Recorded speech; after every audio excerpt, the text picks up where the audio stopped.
इंदिरा गांधी की जीवन गाथा। प्रारंभिक जीवन का प्रभाव।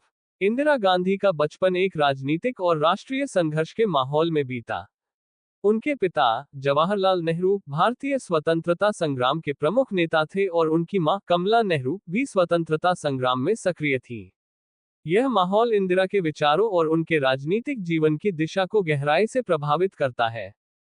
इंदिरा का बाल्यकाल कुछ हद तक अकेलेपन में बीता क्योंकि उनके माता पिता दोनों ही स्वतंत्रता संग्राम में व्यस्त रहते थे। उनके जीवन पर सबसे अधिक प्रभाव उनके दादा मोतीलाल नेहरू और पिता का पड़ा। उन्हें भारतीय संस्कृति, राजनीति और स्वतंत्रता संग्राम की गहरी समझ बचपन से ही मिली। शिक्षा और यूरोप प्रवास। इंदिरा ने अपनी प्रारंभिक शिक्षा इलाहाबाद के मॉडर्न स्कूल से शुरू की।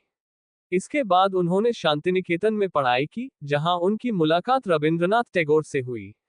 शांतिनिकेतन में रहने का समय उनके जीवन का महत्वपूर्ण चरण था, जहां उन्होंने कला, संस्कृति और भारतीय परंपराओं के प्रति गहरी रुचि विकसित की। 1934 में, जब उनकी मां कमला नेहरू गंभीर रूप से बीमार हो गईं, तब इंदिरा उन्हें लेकर यूरोप चली गईं, जहां उनकी मां का इलाज हुआ। इस दौरान उन्होंने कई यूरोपीय देशों की यात्रा की और विभिन्न संस्कृतियों और राजनीतिक विचारधाराओं को समझा। ऑक्सफोर्ड में शिक्षा। इंदिरा गांधी ने 1937 में ऑक्सफोर्ड विश्वविद्यालय में दाखिला लिया। वहां उन्होंने इतिहास, राजनीति और अर्थशास्त्र का अध्ययन किया। हालांकि उनकी पढ़ाई में बाधाएं आई और वे अपनी डिग्री पूरी नहीं कर पाईं, लेकिन इस दौरान उन्होंने ब्रिटिश समाज और राजनीति को गहराई से समझा। इस दौरान वे भारतीय स्वतंत्रता संग्राम से भी जुड़ी रहीं और विदेश में रहकर भी भारतीय समुदाय के साथ सक्रिय संपर्क में रहीं। राजनीति में कदम। इंदिरा का राजनीतिक जीवन औपचारिक रूप से 1950 के दशक में शुरू हुआ, जब उन्होंने भारतीय राष्ट्रीय कांग्रेस में सक्रिय भागीदारी शुरू की। 1959 में वे कांग्रेस की अध्यक्ष चुनी गईं। इसके बाद उन्होंने राजनीति में अपनी पहचान बनानी शुरू की और अपने पिता जवाहरलाल नेहरू के बाद भारतीय राजनीति में एक प्रमुख चेहरा बनी। प्रधानमंत्री बनने का सफर। लाल बहादुर शास्त्री की मृत्यु के बाद कांग्रेस पार्टी में एक नए नेता की खोज शुरू हुई। 1966 में इंदिरा गांधी को पार्टी के नेताओं ने प्रधानमंत्री के रूप में चुना। उन्हें शुरुआत में एक कमजोर नेता समझा गया, लेकिन जल्द ही उन्होंने अपने सशक्त नेतृत्व से सभी को चौंका दिया। पहली बार प्रधानमंत्री 1966-1977। इंदिरा गांधी के पहले कार्यकाल में उन्होंने कई महत्वपूर्ण निर्णय लिए।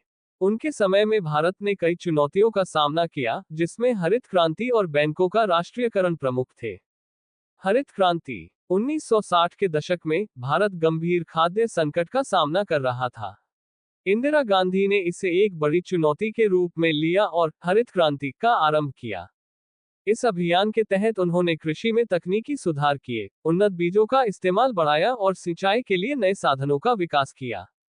इसका परिणाम ये हुआ कि भारत खाद्यान्न उत्पादन में आत्मनिर्भर बन गया और देश में भूखमरी की स्थिति में काफी सुधार हुआ। बैंकों का राष्ट्रीयकरण। 1969 में इंदिरा गांधी ने 14 प्रमुख बैंकों का राष्ट्रीयकरण किया। ये निर्णय भारतीय अर्थव्यवस्था में एक बड़ा बदलाव लेकर आया। इसका मुख्य उद्देश्य ग्रामीण और निम्न वर्गों को बैंकों से ऋण और अन्य वित्तीय सेवाओं तक पहुंच प्रदान करना था। इस निर्णय ने भारतीय बैंकिंग प्रणाली में एक नई दिशा दी और इसे गरीब और सामान्य लोगों के लिए अधिक सुलभ बनाया।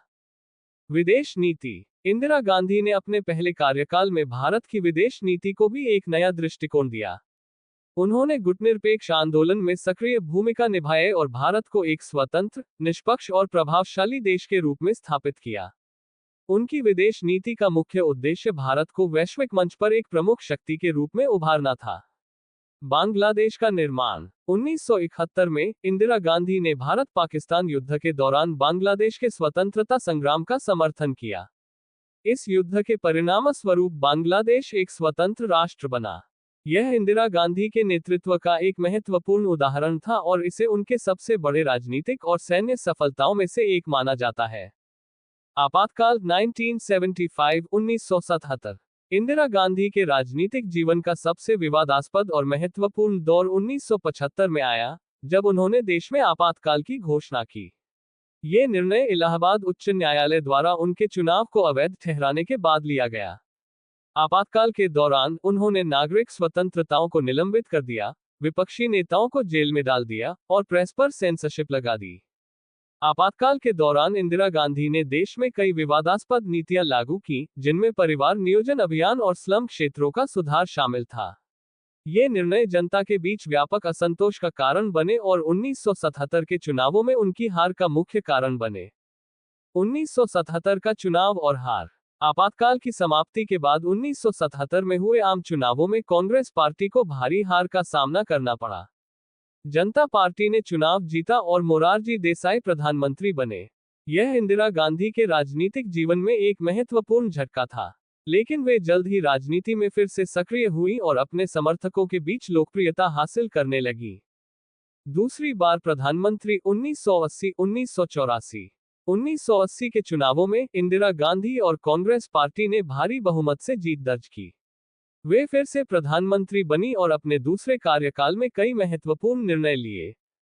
Operation blue star. 1984 में पंजाब में बढ़ते अलगाववादी आंदोलन को नियंत्रित करने के लिए इंदिरा गांधी ने ऑपरेशन ब्लू स्टार का आदेश दिया। इसमें भारतीय सेना ने स्वर्ण मंदिर में छिपे उग्रवादियों को हटाया। इस ऑपरेशन के परिणामस्वरूप सिख समुदाय में गहरा आक्रोश पैदा हुआ। हत्या। 31 अक्टूबर 1984 को इंदिरा गांधी की उनके अपने सिख सुरक्षा गार्डों द्वारा हत्या कर दी गई। उनकी हत्या ने पूरे देश को शोक में डूबा दिया और इसके बाद देश भर में सिख विरोधी दंगे भड़क उठे। विरासत। इंदिरा गांधी भारतीय राजनीति की एक महत्वपूर्ण और विवादास्पद शख्सियत थी। उन्होंने भारतीय राजनीति में नए मानक स्थापित किए और उनके नेतृत्व ने भारत को अंतर्राष्ट्रीय मंच पर एक प्रमुख स्थान दिलाया। उनकी मृत्यु के बाद उनके पुत्र राजीव गांधी ने भारतीय राजनीति में कदम रखा और प्रधानमंत्री बने। इंदिरा गांधी की विरासत आज भी भारतीय राजनीति में जिंदा है और वे एक ऐसे नेता के रूप में याद की जाती हैं, जिन्होंने अपने देश के लिए असीमित बलिदान दिया। निष्कर्ष। इंदिरा गांधी का जीवन संघर्ष, राजनीति और विवादों से भरा रहा है।